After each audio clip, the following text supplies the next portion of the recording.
ওঙ্কার বাংলার সঙ্গে রয়েছে আমি শিল্পা। আসছি বিস্তারিত খবরের দিকে। নির্বাচন কমিশনের উদ্যোগে 85 বছর বয়সের ঊর্ধ্বে থাকা বৃদ্ধ বৃদ্ধা কিংবা প্রতিবন্ধী ভোটাররা ভোট দিচ্ছেন বাড়ি থেকেই।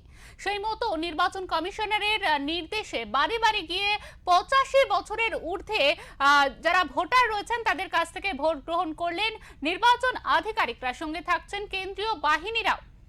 কমিশনের উদ্দেশ্যে পূর্ব মেদিনীপুরের পাঁশকুড়ার নস্করদিঘি, জানাবার, শাকটিকরি, উত্তর পলসা নস্করদিঘি এলাকার 82, 83, 84, 85 নম্বর বুথে বাড়ি বাড়ি গিয়ে ভোট সংগ্রহ করা হয়। এভাবেই ভোট দিলে নস্করদিঘি গ্রামের 105 বছর বয়সের দুর্গা দাস নামে এক বৃদ্ধা। তিনি দু চোখে অন্ধ, কোন রকমে দেওয়াল ধরে চলাফেরা করেন। গত নির্বাচনে তিনি ভোট দিতে পারেননি, তবে তিনি এবার স্বতঃস্ফূর্তভাবে গণতান্ত্রিক অধিকারে সামিল হয়েছেন। তার পাশে ছিল ছেলে।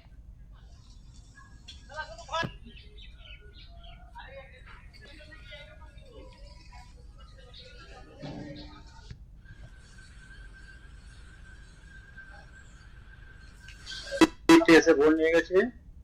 বয়স মায়ের এখন প্রায় 105।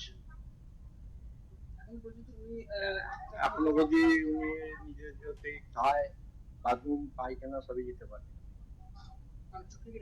চোখে দেখতে পারেন, অন্ধ। তিনি এবারে একেবারে বাড়িতে বসে ভোট দিলেন, কেমন লাগছে? ভালো লাগছে, মাকে দিয়েই চলবে, অসুবিধা কিছু।